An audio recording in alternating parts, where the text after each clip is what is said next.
Hi, hello. Welcome to another episode of Isaiah's Newsstand. It's your host, Isaiah Edwards. The date is February 26, 2023.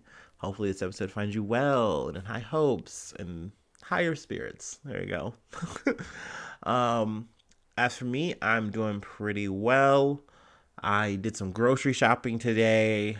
I've been eating like shit so far, past 24 hours.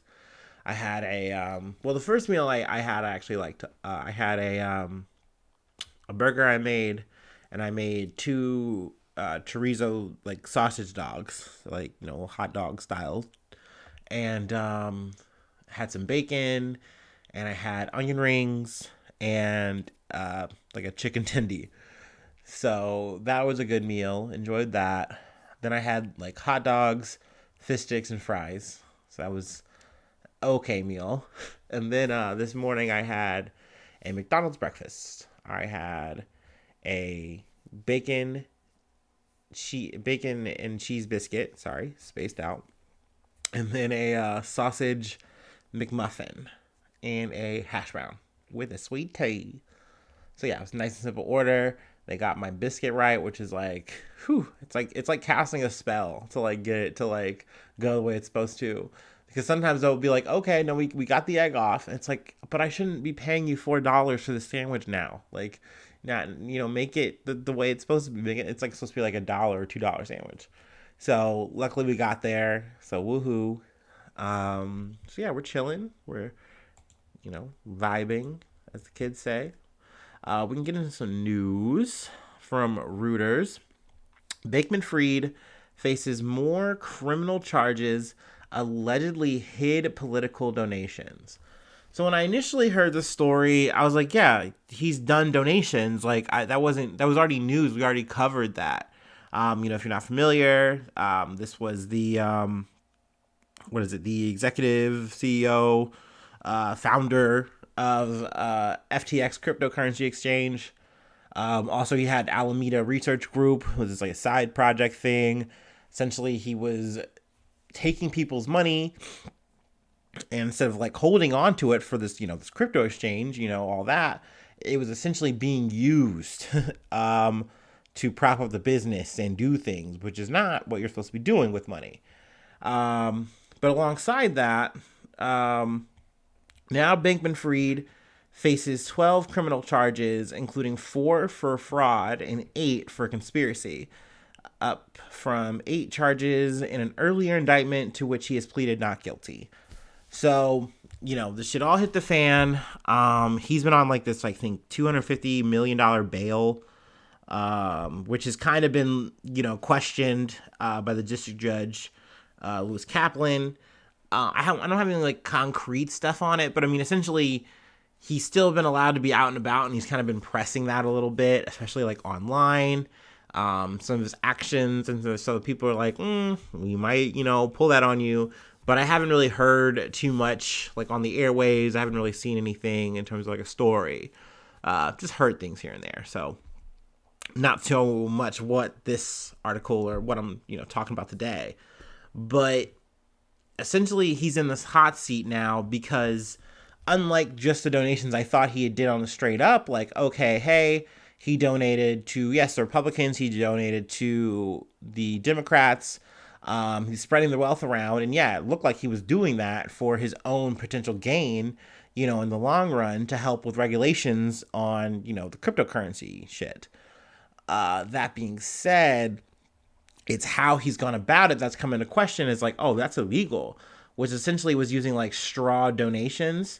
So he had 2 other members of his company at FTX do these donations, and essentially of their own accord, quote unquote. But it was to push the agenda that he's trying to get for like regulations and stuff in the future. Let's see here. But in the indictment said a political consultant working for Bankman-Fried told one of the executives identified as CC1 that you being the center left face of our spending will mean you giving a lot of woke shit for transactional purposes.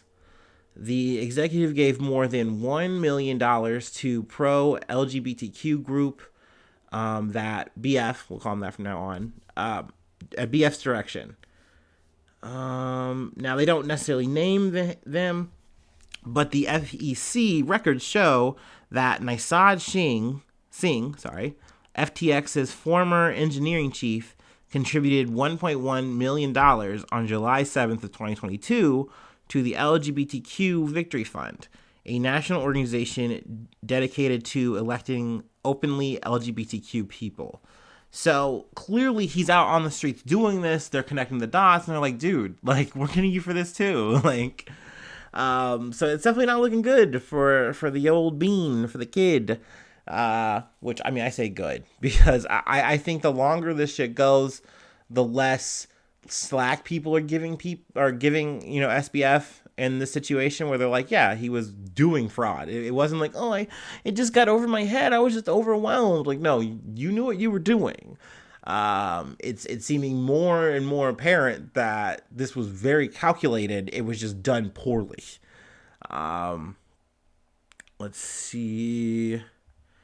There's a quote about like the dread that he had about like this all getting found out or whatever. They have it in the article. I just had an increasing dread of this day that was weighing on me for a long time. And now that it's actually happening, it just feels great to get it over with one way or another. Oh,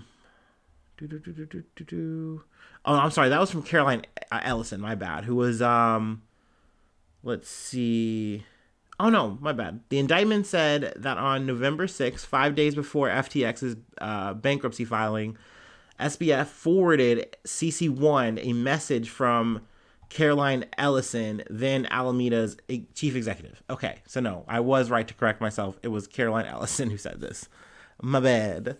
But she was the person who was running the Alameda Research Group as, chief executive. She's got a wild lore story in this whole situation. But yeah, she was one of the people who turned and was like, yeah, no, I'm getting out while the getting is good in terms of like getting a plea deal. So yeah, it's definitely not looking good for SBF. But we will keep you updated and posted. From Good Morning America. Avalanche kills 3 climbers after victims swept 500 feet down mountain. Let's see. 3 climbers have been killed in an avalanche after the lead climber accidentally triggered it while attempting to reach the peak of an 8,700 foot mountain over the weekend. This was the, let's see, Cholchuk Peak, which sits at the south end of Cholchuk Lake, approximately 8 miles south of Leavenworth, Washington, in the Pacific Northwest. Now, I'm not much of a outdoorsman. That's why podcasting is perfect for me. I just get to stay inside. I get to relax. I get to be sheltered. I like that. Don't get me wrong. I think nature is great. I appreciate it from afar. I try not to get stuck in it. You know what I mean? That being said, super cool endeavor, to go out, I guess, with some friends. I think these guys and gals, were all, like from the East Coast area. But, four of the climbers were swept approximately 500 feet down the mountain during the avalanche that ended up killing 3 of them. The 4th climber, a 56-year-old man from New York, sustained non-life-threatening injuries and was able to hike back to base camp with the 2 remaining survivors, a 50-year-old man from New York and a 36 man from New Jersey. When they finally arrived at base camp, they sent a 7th man who did not venture out climbing that day, a 53-year-old Maryland man, to go get help. The 3 climbers that died as a result of trauma sustained in the fall were a 60-year-old female from New York, a 66-year-old male from New Jersey, and a 53-year-old male from Connecticut. Authorities confirmed. None of the identities of those involved in the incident have been released. So yeah, sad state of affairs, real shame. I mean, this is, nature being nature. There's some more details and stuff there, but I figure we can move along. But yeah, definitely, I guess, be careful out there. I do have some friends that do at least do nature walks. But I mean, they're not doing too crazy. Some of my friends do rock climbing, but I think they're all doing it indoors. Um, so yeah, yeah, keep it cozy. That's what I say. And some other news, and get political. From the Associated Press, McClellan wins special election for Virginia's 4th district. So this is the first black woman, I believe, voted to serve in Virginia. So that's cool. That's a nice development. At least one dub for Black History Month, which I gotta say is a weird month, and I have a nice, fun article, nice little treat at the end of this one. But Virginia voters on Tuesday elected Democrat Jennifer McClellan, a veteran state legislator from Richmond, to fill an open seat in the U.S. House of Representatives, where she will make history as the first black woman to represent the state in Congress. We will make this Commonwealth and this country a better place for everyone, McClellan said in a victory speech at a party with supporters in Richmond.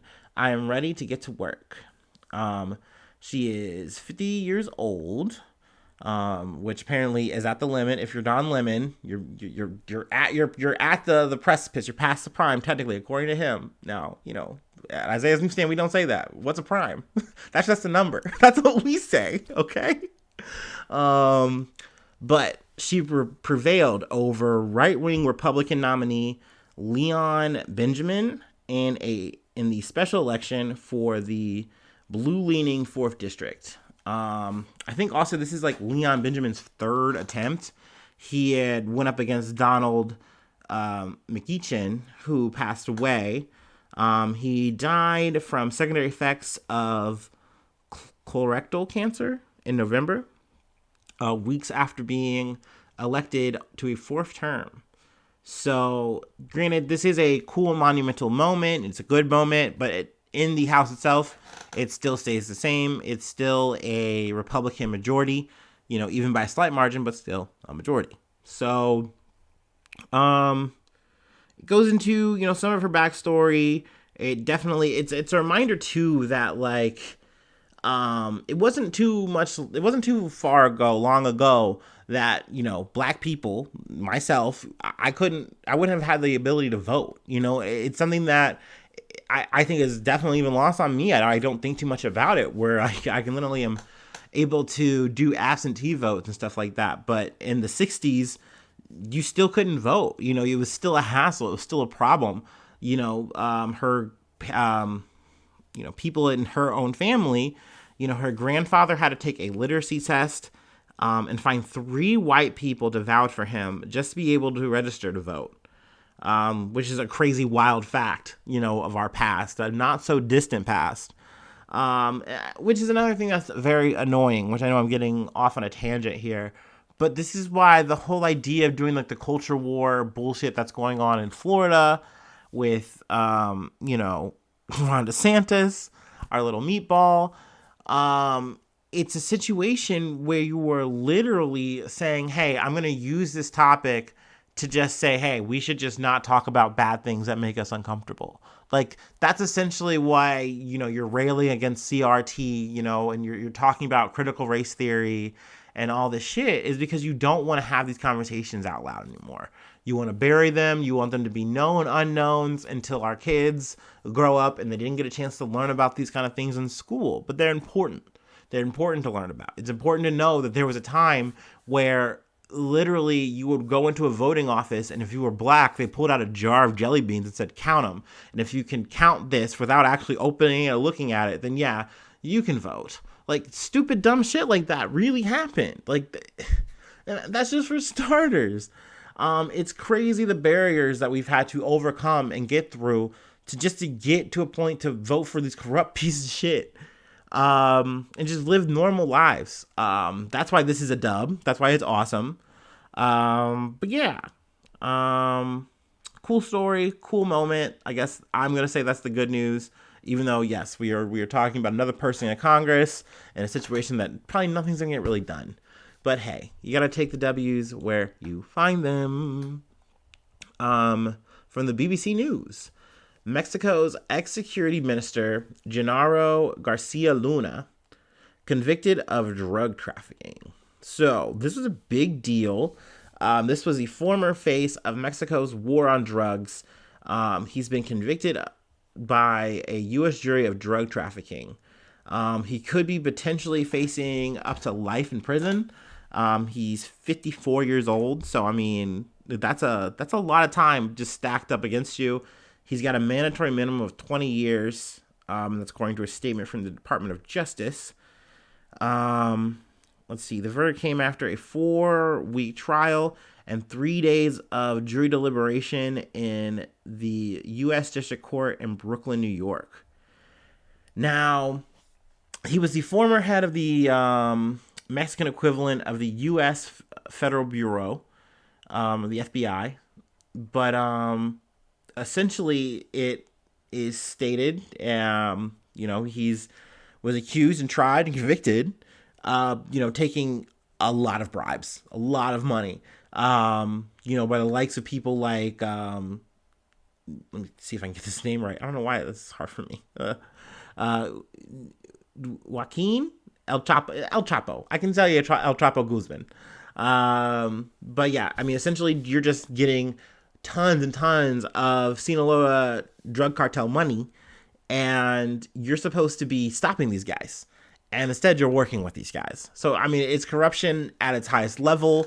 And obviously it's a sick, twisted game that everyone's playing, because you're marketing yourselves as like a government that is like, hey, we're fighting crime. We're doing the best we can to stop drugs in our neighborhood and stop these vicious gangs from like taking over.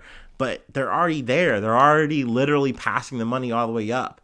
And not to mention they're using this money to, obviously traffic drugs, do a bunch of criminal activity. There's situations where literally they're saying, hey, like we have these, police uniforms, these get-ups. We are literally dressed just like them to do the shit that we need to do to get this drugs, going, to hit our enemies, to do the shit that we want to do. And, it's just being green-lighted from the tippy top. Now let's see. On Twitter, a spokesperson for the current Mexican president, Andres Manuel Lopez Obrador, Jesus Ramses Cuevas, praised the decision and took aim at former Mexican President Felipe Calderon. Garcia Luna served under Mr. Calderon, who oversaw a crackdown on drug cartels beginning in 2006. Justice has arrived for the former squire of Felipe Calderon. The crimes against our people will never be forgotten. Now, they cracked back in a statement to the BBC. Mr. Calderon defended his administration, handling, organized crime, and said that the verdict against Garcia Luna was already being used to politically attack me. I've been the president who has acted the most against organized crime. I fought to build an authentic rule of law without which there is no freedom, justice, or development. He added that with the information available at that time, I took due diligence measures in the creation and operation of the government team. So essentially, he's kind of washing his hands of it by also saying, hey, I did the best I could with what I knew. Also, though, it definitely is an awkward situation for the future, because in a lot of things, Mexico and the U.S. are supposed to be working in tandem. And something like this, even though it is being praised on the surface by people as like a good thing, like, oh, cool, like, yeah, justice, woo, yeah, we're doing the right thing. People are now looking at the top. If you're in Mexico, you're a government official, like, and I hate to say this because maybe this is me just sounding pessimistic, but corruption is a way of life. Like, and I don't just say that for specifically Mexico. It happens in different wavelengths and vibrations across the world. It's just very, I guess you can say, loud in a situation like Mexico, like because the balances are different, and I mean, there's a whole lot of systematic reasons on why that is. But at the end of the day, it, gosh, I'm losing my lead here. But at the end of the day, yes, corruption in and of itself to me is expected.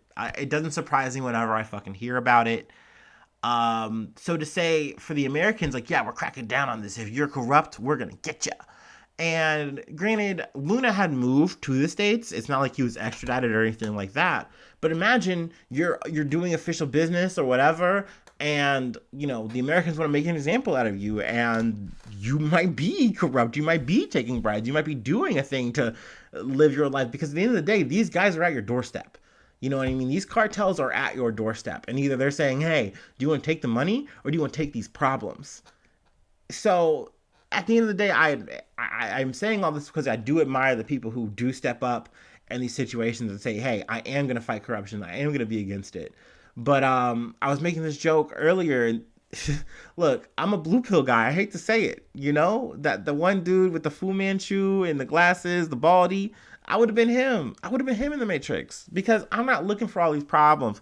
I just want to relax. I didn't want to get a shitty ass wardrobe and live in a rock formation, okay? And have weird, sweaty sex parties on a good year. I don't want that. I want to eat steak. I want to be chill. I want to relax, okay? So if Mr. Smith is selling that, I'm buying that. I don't want problems. So once again, I'm not saying I'm rooting for the bad guys. I'm not, but I am saying I get the idea of being like, well, that's a bit of a scary shakeup. I don't think that we're looking at a whole new world here. I think it's nice to make an example of one person to say you're doing something, and then most likely that's what's gonna be it. We're gonna move along. There's gonna be a few of these people over time, and that's all you're really gonna have are examples. But there's still gonna be corruption. There's still gonna be crime. There's still gonna be all this fucking bullshit. But yeah, I guess you can say that's another W. Yay. Sorry there, I got a little spaced out, but hey, that's living. I'm not an expert and I don't do any editing. Let me take my little break and we'll finish this off.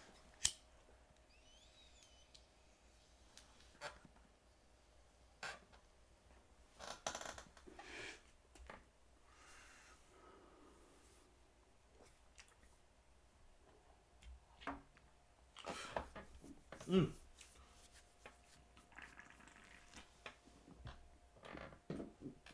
Mm. Actually, a bit of a tangent before we get into this. One of my former favorite beers, which was called Knowledge, was at Kroger. And I was like, yeah, let me get it. But I realized that now they've lowered the alcohol volume. And I'm so bummed. I think when I first got it, it was like at 11 or something like that. And now it's like 8.5. And don't get me wrong, that's still a strong number. That's still good. But like, that's why I drink it, was because it was so strong. And now they're making it less strong. So that's a bit of an L. But still, we're drinking it. We're not mad. I still bought it. Yeah, let's go ahead and finish this off, huh? From NPR, newspapers have dropped Dilbert comic strip after racist rant by its creator. Now, I learned something fun today. I had no idea. I had no idea that Scott Adams felt such a way about black people. I didn't know. I didn't know that he was so anti-woke culture. But I sure shit learned today. And once again, I gotta tell you a little bit of a fun story about me and my relation to Dilbert. If you don't know, Dilbert is a comic strip that has been in, I don't know, tons of newspaper publications and things of that nature. I'm sure you can like buy books of them or whatever, akin to like a Calvin and Hobbes kind of situation. I don't know, any of the shit that, insert cool little cartoon thing here. But Dilbert was a guy in an office with a weird little squiggly, like squigged up tie. He was just chilling, doing his thing, and things would happen to him in the office, and he would just look there with his little glasses on, and it would just be funny. Like, I kind of don't have a way to describe it. The best way I could describe it for real, and people might hate me for this, but it's like proto-Office. Like, it literally is just like, oh yeah, guy in the office doing office things, and like, it's kind of funny that he's in the office somehow with his weird updo tie. So yeah, that's Dilbert. Now, where do I come in? I read a couple of them, ha ha, or at least attempted to, because I was a kid. I don't really get it. I didn't work in an office. But some of my family friends, they had a Dilbert like computer mount. So it like hung out on the top of their computer. Like you could like Velcro it on. And essentially the computer was filled with M&Ms. And I think, if I'm not mistaken, excuse me, you could press on like the mouse or something like that, and it would like dole out M&Ms to you. So naturally, my fat ass was fascinated by this because that was like my first time seeing one of these candy dispensers that was like this.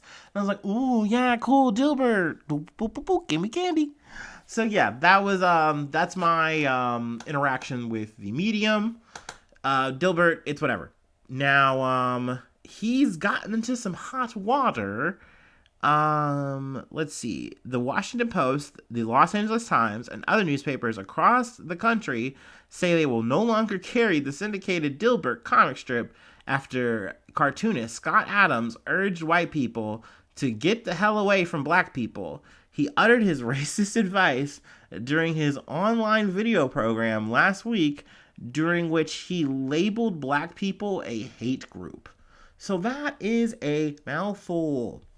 But I guess he had gotten, let's see, let's just read a little bit more. But let me just tell it the way the article tells it. Adams opens the episode of his little video.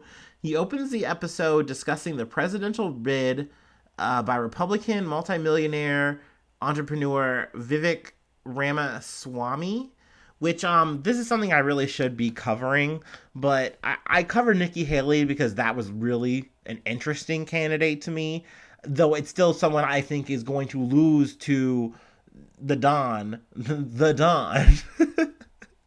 I don't think they're going to stand a chance. So, I mean, maybe if they actually do something, I will cover them, but essentially they're just an anecdote for this. Then, which I'm probably misusing the word anecdote, but whatever. Let me have it. Then, 13 minutes into the video, Adam began his screed by citing the results of a recent opinion poll conducted by the conservative-leaning Rasmussen reports. Now, I'm not familiar with the Rasmussen reports, so I'm assuming and believe their fucking slant is what they are. So this is where I love the conversation where people go, numbers don't lie. And it's like, okay, but people do. And just like you can use a gun to shoot people, you can use numbers to lie. So I never understand that quote of like, no, numbers don't lie, Jack. Like, guess the fuck you can make a number lie if you just put it on a fucking pie chart or a graph and say, hey, this is the way the world works. And it isn't when you actually reconfigure the numbers the way they're supposed to be. But anyway, by telephone and online, the group surveyed. Also, polls are fucking bullshit. That's another thing I gotta add. By telephone and online, the group surveyed 1,000 American adults with this question: do you agree or disagree with this statement? It's okay to be white. Is it okay to be white? The report found that 72% of the respondents agreed, including 53% who are black, which to me sounds like a fine number. Maybe I am being a head ass and not understanding the fire here for Adam Scott, but to me that would be like, okay, good. So it sounds like you're fine, right? Those are decent numbers. Now, 26% of black respondents disagreed, and 21% said that they are not sure. They're just not sure. They're saying, is it okay? I don't know. It might be a little sus. I'm sorry. I know this is such a hot button issue for some people, but it's like, if this is really something that works you up, then like, you are part of the problem, dog. Like that, It's very weird to me that people get so swept up in these cultural fucking conversations when you really have to understand that it's like, yo, we are talking about systematic issues. We're not talking about you specifically. Like, no one is coming for you. I promise. People think you're an okay, decent guy. It doesn't matter what color of skin you are. But we can talk about situations that are happening that are mostly led by white people at the top. And it doesn't. It's so hard to have these conversations because a lot of times people will hear the colors and they go, oh, oh, oh, oh, and then there's ready to fight. They're ready to be mad and they're ready to be upset, which is kind of what it sounds like, Adam Scott was upset about. But let me continue.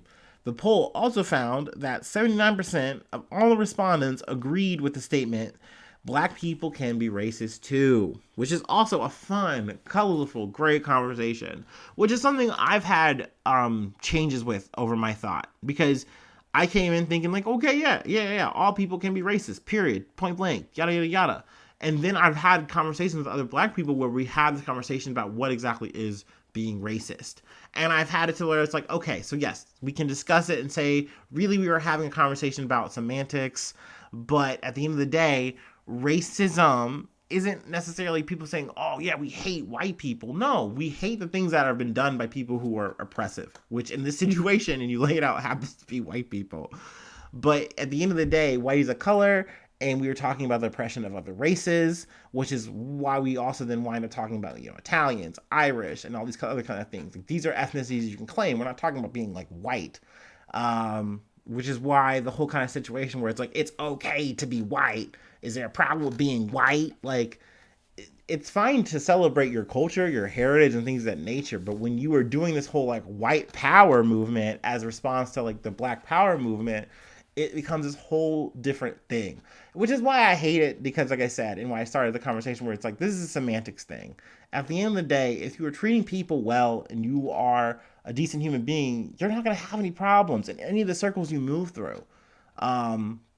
But people see this Black Lives Matter movement, they start getting this conversation of like collectivism and all this other fucking shit, and then they're like, nope, I'm done with this whole thing. That being said, gosh, what's the name of his program? Real Coffee with Scott Adams. Hey, I can't talk shit. I literally have Isaiah's newsstand, so who am I? I didn't make Dilbert. But he did this whole thing on like a YouTube live stream. And let's see. He said that the results of this poll demonstrate that the cultural racial tensions can't be fixed. Which, once again, I'm back to being vexed because, like I said, you can delete my whole rant from whatever the conversation, but I'm looking at those numbers, right? And I'm saying that, like, it seems like overall people are saying it's cool. Like, yeah, Black people can be racist. Like, yeah, like, it's okay to be white. Like, the numbers are in your favor, but I guess he's saying that those 20% numbers, maybe he's putting them together and like rounding it up, and he's like, yeah, near half of the Black people just hate us. And it's like, I don't think that's being said in this article, even by the conservative lens. I think you're taking it and you're stoking it all the way up. So I don't know why this guy's so upset, but apparently he's kind of had a history of doing this. Let's see, Adams previously claimed he was a victim of racism in Hollywood and corporate America.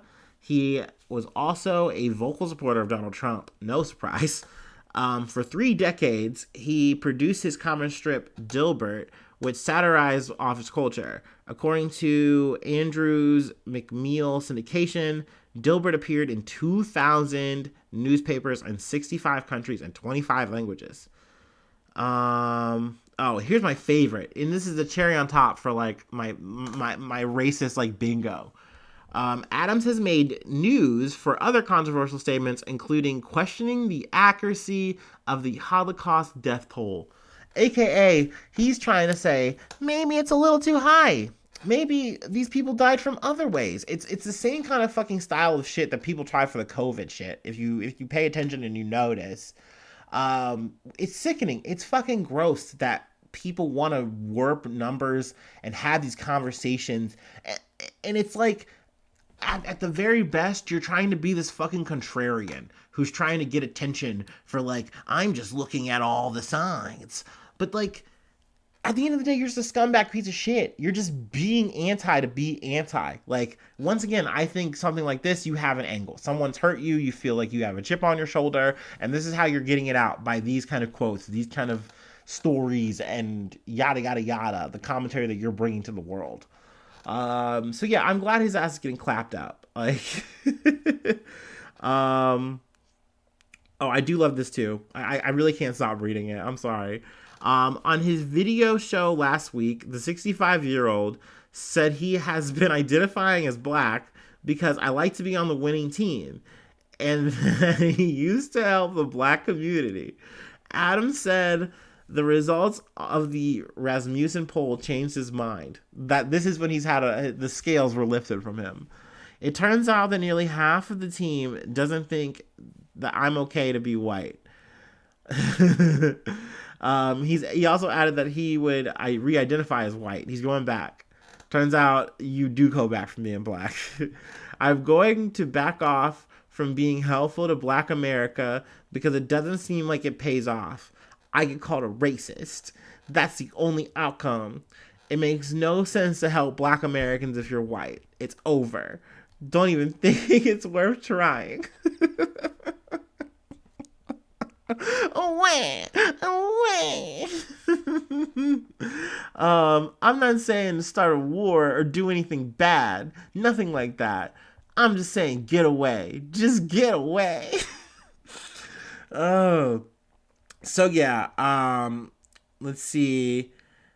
People have come out and let's see, editor Chris Quinn of the Cleveland.com/plain dealer in Cleveland called Adams' video statement hateful and racist. That, yeah, agreed. We are not a home for those who espouse racism.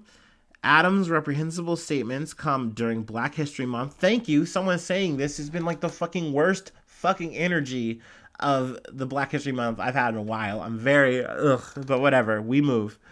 When the plain dealer had been publishing stories about the work being performed by so many to overcome the damage done by racist decisions and policy. In a letter from the editor, the Oregonian, Therese Bottomley, essentially he's just explaining why he cut him and he doesn't care that he gets any backlash. It's like, fuck that. Let's see here. It's not the first time that Adams' strip has been dropped. Last year, the San Francisco Chronicle and 76 other newspapers published by Lee Enterprises reportedly dropped Dilbert after Adams introduced his first black character, which I imagine went gangbusters. Quinn note that the move was apparently to poke fun at woke culture and the LGBTQ community. AKA, he literally made a black whipping boy character. Awesome. How Stephen King of him. Quinn and other newspapers that are part of advanced local newsrooms in Michigan, New York, Pennsylvania, New Jersey, Massachusetts, and Oregon made the same decision to stop running the strip. And here comes the tears. Adams reacted to the new backlash on Twitter, saying he'd been canceled. Nearly 18 minutes into his YouTube show on Saturday, he predicted, most of my income will be gone by next week. My reputation for the rest of my life is destroyed. You can't come back from this, am I right? Am I right, America? Oh, no tears for baby. I'm sorry. I milked this. I literally just whited out. I blacked out on this one. I couldn't help myself. But thank you so much for tuning in. I had fun talking to you and going on my little rant myself. If you would like to give me feedback, I got a Patreon, I got a Google, I got a Facebook and Twitter. You can find them. I won't let you hang on the hook for any longer. Hopefully I see you soon, though, for some more good news, though. I love you. Bye-bye. Mwah.